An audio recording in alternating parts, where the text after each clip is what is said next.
Hi, everybody. Today we're going to talk about scoring, just like I promised. Now, remember that kind of the main goal in bridge is to score the most points you can score every hand you play. That's what we'd like to do. And, I do like to win, but I always have fun when I play, regardless of whether I win or not. And a lot of times, what you'll find when you're playing bridge, because you won't win every single time. So, my goal is kind of to play a little bit better every time I play.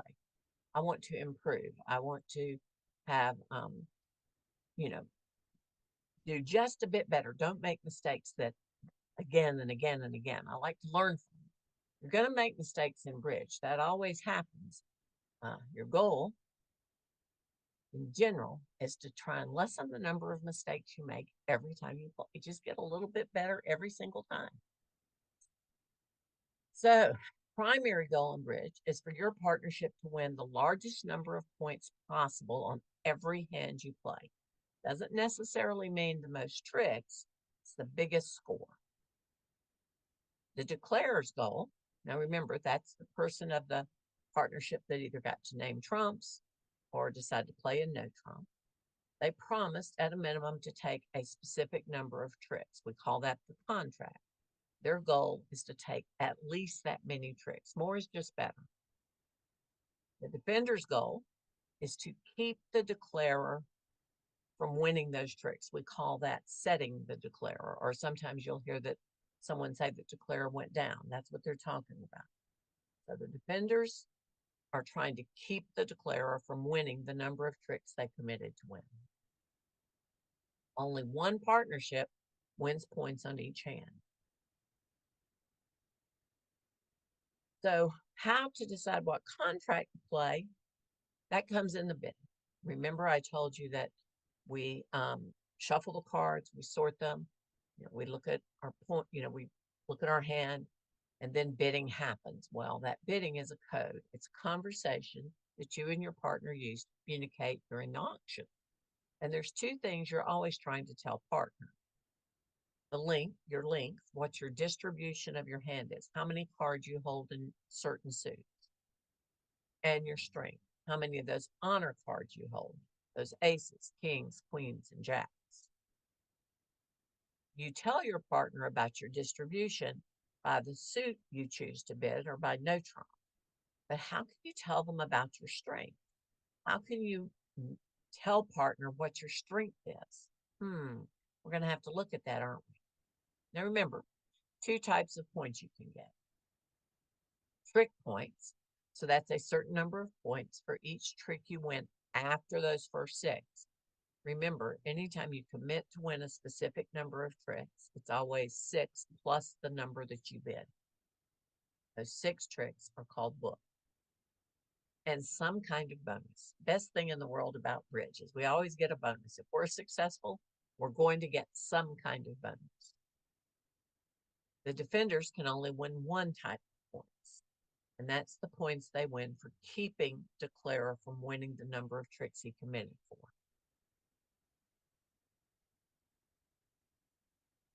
Trick points, those are ones declarer can win, are earned for every trick taken over book if declarer is successful in winning the number of tricks he committed to. So for majors, he can get 30 points for every trick in a major suit above those first six. In no trump, a little squirrely, 40 points for the first trick, 30 points for tricks after that. And minors, only 20 points. So it's pretty easy to determine that, isn't it? Would you rather play with hearts or spades as trumps or diamonds or clubs? Well, you're going to get more points for every trick you win if you play with the major suit. So pretty easy to decide you would choose majors if that makes sense. Now, it looks like no trump is even a little bit better deal than that, right? But didn't you win more tricks when you had a trump suit? So, typically, if you have a trump contract, you will win more tricks than you will in a no trump contract. So that kind of outweighs playing in no trump. There is a priority of contracts to maximize your score, to get the most points that you can win every time you play. Majors is the first thing we look for. We look for, do we have a fit in a major suit? Remember a fit? How many cards is that in a major suit between your two hands? 8.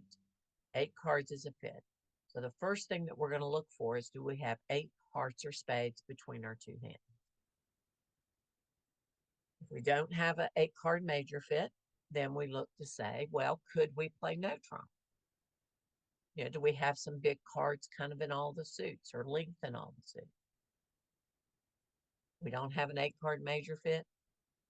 Doesn't look like we ought to be playing no trump. Minors, that's our last choice. Minors is always kind of the bottom of the barrel. That's the last contract that we would like to play, but sometimes we have to. Majors, no trump. Minors, that's your concentration in your bidding. That's always what you're looking for. So I'd like you to look at the hands 9, 10, 11, and 12 on page 9 of your book. And what I'd like you to do is just look at the two hands. I gave you a north hand and a south hand. And what I want you to do is determine where you think you would like to play. Would you like to play in a major suit contract? What suits are those? Hearts or spades, right?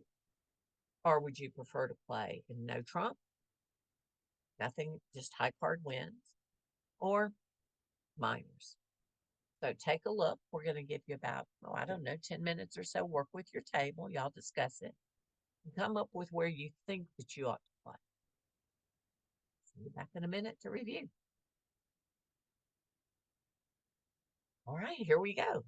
So on number 9, what did you choose? I would choose spades. Whoops, excuse me. We have 8 spades. I like that we have an 8-card major fit. That's where I want to play. What about hand 10? Well, majors first. Well, we don't have a fit in hearts and we don't have a fit in spades. We only have 6 hearts, only 5 spades. Those are out. What about no trump? Well, kind of. We don't have anything in spades and no high cards. So they get to win a lot of spades if we played in no trump. Diamonds aren't great. Well, clubs. We've got 10 clubs between our two hands. It seems that that's where we ought to play. So kind of reluctantly, I'll say, okay, I know that's not going to score as well as some of the other contracts do, but that's the safe contract. That's probably where I should be. Probably chose clubs. 11. Again, we look at majors first, right? Do we have 8 spades? No. Don't have a fit in spades. We have 8 hearts? No. Can't play with the major suited trumps, or shouldn't. I mean, you can always do whatever you want to, but it's not a good idea unless you have a fit. All right, well, what about no trump? Well, we've got some high cards in spades, and we've got good clubs, we've got good diamonds. Our hearts aren't wonderful. But in that diamond suit, once the ace of diamonds has been played, my king, my diamonds are going to be winners. So this is a hand where experienced bridge players, people who kind of know how hands work well opposite each other, might choose to play no trump. They might just hope that they can win enough tricks to make no trump before the opponents can take enough tricks to set them. Newer players would probably prefer diamonds. That's very safe. It's comfortable. We're pretty sure we're going to win at least 8 tricks playing diamonds. So, that sounds good. If you chose no trump, that's going to be a little risky. That's going for those points. If you chose diamonds, that's a very safe contract, and you're pretty sure you're going to go get some points. And number 12. Well, first thing I look for is majors.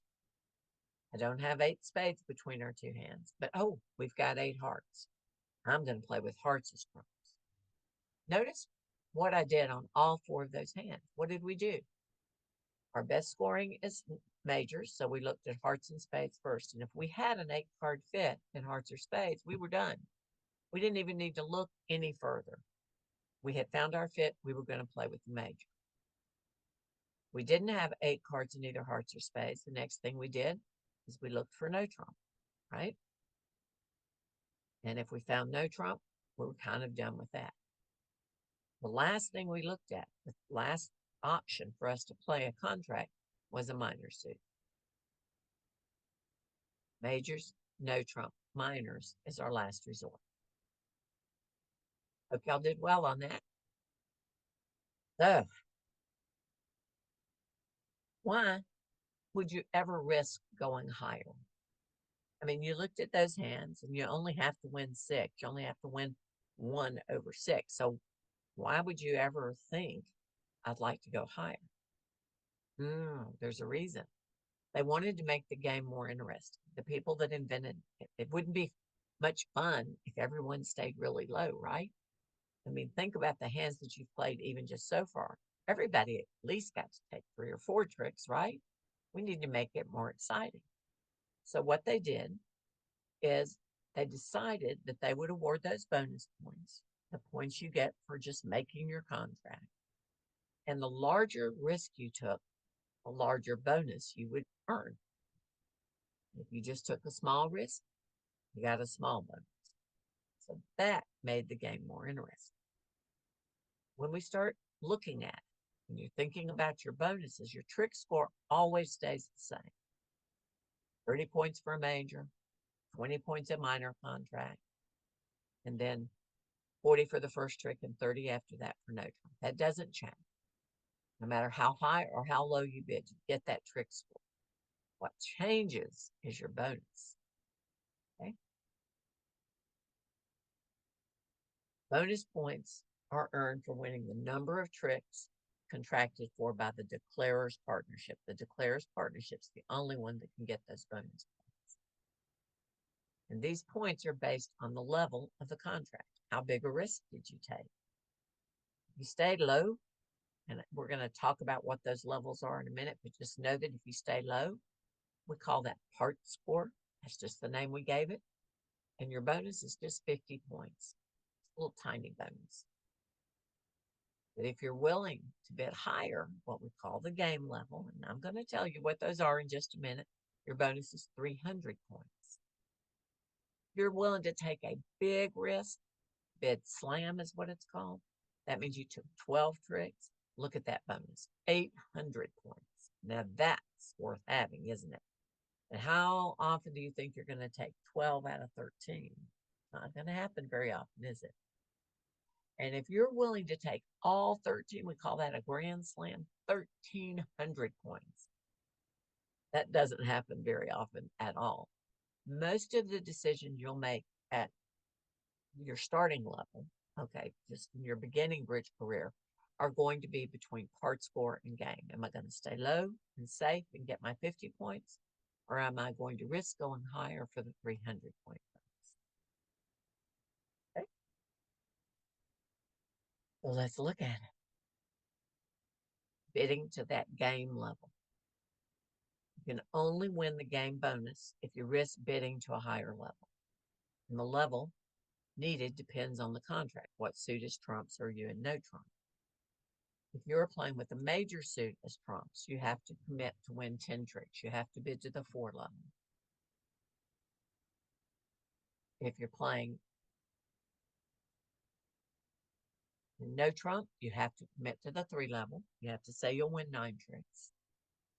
And in minors, you have to say that you will win 11 tricks.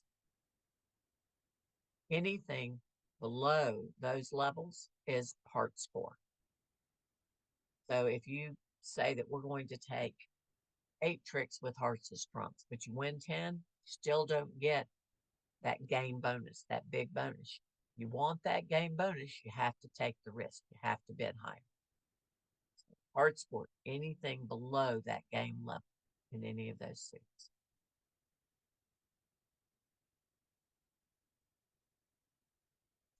So the strategy of the game, every hand you play involves a strategic decision of what to play. Are we going to play with major suit as trumps, minor suit or no trump? Majors, no trump minors, remember, and how many tricks you're going to commit to win. If you're willing to commit to a high level, large number of tricks, you can get a bigger bonus. You stay low, you're going to get a small bonus. You still get your trick score no matter what. You must always take at least the number you committed for, 6 plus the number you bid, in order to win any points at all if you are declared. So let's play some hands. I want you to be thinking about where you want to play, and I want you to be thinking about how many tricks you think you might have been able to win. Was this hand that you're playing one that you wanted to stay low, or one you thought you could win more? Right. See you back in a minute. All right, so next week we're going to be talking about where to play, which is decided by, do you have a fit? Remember, the fit is 8 cards in one suit between your two hands. And your trick point score, that always influences it. Major, no trump minor. That's all about trying to get the best trick point score we can. How high to play is decided by the strength of your hand. How many of those honor cards you and partner hold between your two hands. And the contract, where you've decided to play. So how can I tell partner about my strength? How do I get that message across? We're going to talk about that next week. So I'll see you then.